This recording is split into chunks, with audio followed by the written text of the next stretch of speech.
Hey, good morning, everybody. Pastor Larry here. It is Wednesday, August the 18th. Can you believe that? We're already this far into the month of August, already this far into 2021.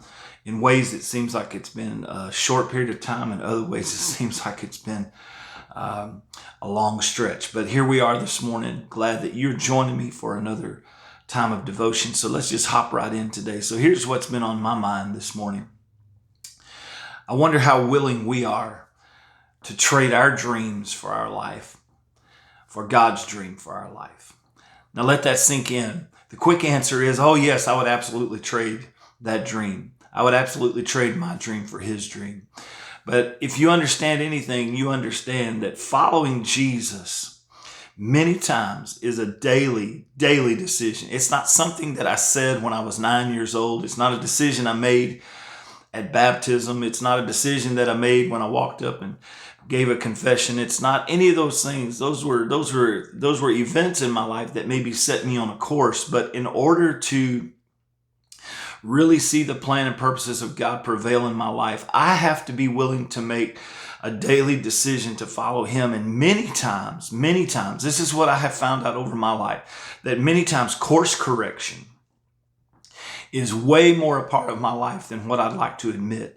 Because you know what? I get to following Larry's desires. I get to following Larry's wishes and Larry's wants and what Larry wants to see accomplished in his life. And if I'm not careful, if I'm not really intentional about following Jesus, I began to pursue my own path. I began to pursue my own agenda. I began to chase after the things that my heart wants, and I leave the heart of God off to the side somewhere. And so every single day, I have to make up my mind that I am going to follow Jesus. And guess what? Following Him today may mean that I have to give up my dream, my plan, my will for His dream, His plan, His will.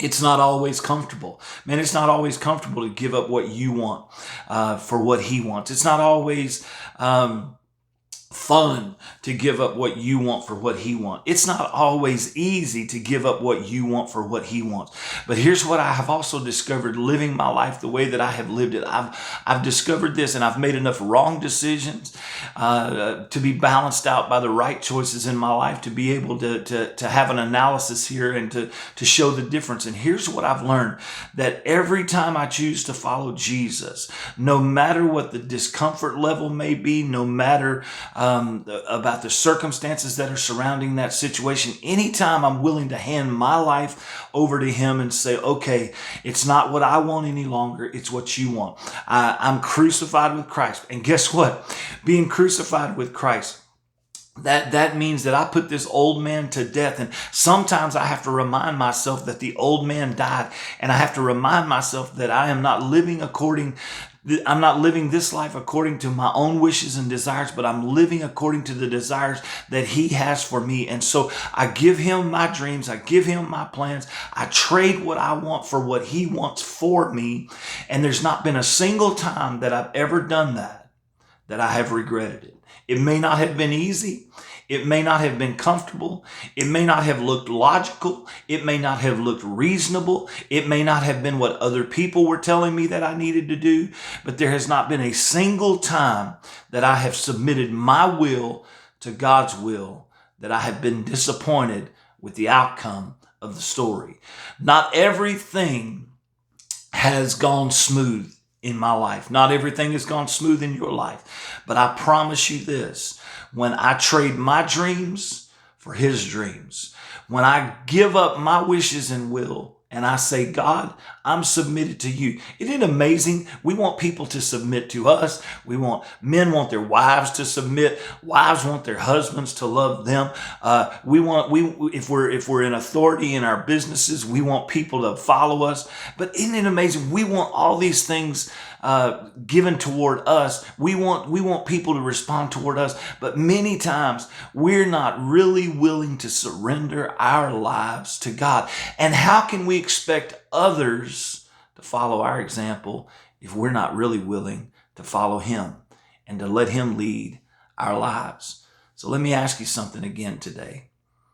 Are you willing to give up your dream for your life, for his dream for your life? I promise you today, no matter what you've dreamed, no matter what you thought it could be, no matter what you wanted it to be, I promise you this. What you have dreamed is not better than what God has dreamed for you. So on this Wednesday morning, I'm submitting my life to him. And I'm saying, even when it's not easy, God, I want your path. I want the way you want my life to go. Because you see what I can't see. You know what I don't know. And I trust you with my life. And I trust you with my future. And I trust you with the plans that you have for me. And I want your purposes to be accomplished in my life. So today, I give you my dreams for your dreams. I trade my dreams for your dreams. And I say, make your dreams come true in my life.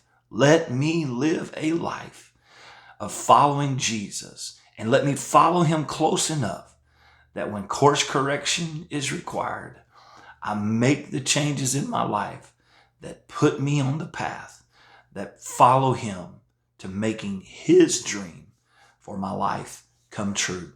I hope this makes sense today. I hope you hear my heart. I hope you hear what I'm saying. And I want you to be blessed today. Listen, I know that I'm quiet about a lot of things, but I want you to join me today. Listen, there is devastation, and there's hurt, and there's pain all around our world. And I want us to pray for the people of Haiti today. I want us to pray for the people of Afghanistan today. I want us to remember our friends in Uganda and Rwanda today. I want us to remember people right here in our neighborhoods that are hurting. I want us to remember our nation today. I want us to pray that the peace of God would prevail. I want us to pray today that hearts would become softened toward the things of God. This is what I'm talking about today. I want us to pray that we would give up our wishes, our desires for his plan, for his purpose, for his desire. And his desire. Listen, when I look at the world, this is the truth about what I see when I look at the world. When I look at all that's going on, when I look at the chaos around the world, and when I look at the division that's happening right here at home in our own nation, I look at it and I see souls that are hurting and souls that are needing a revelation of the goodness of God. I'm not angry at anybody today. I'm not upset at the world today. My heart hurts for the world.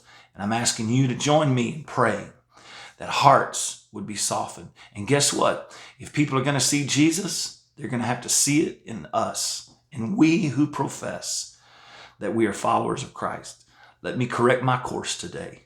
Let me chase after his dream. And his dream is that all men would come to know him, and that all would come to a place of mind change and repentance. And the only way they can do that is if light shines in the darkness. Would you join me today in being a light to the darkness of our world? I hope you will. I love you. Praying for you. Have a great day. I want to see you tonight at the Refuge, 7 p.m. It'd be great if you join me in-house. There's something about being together. In-house, 7 p.m., 2223 West Morton Street, the Refuge. I'll see you there tonight. The Lord bless you.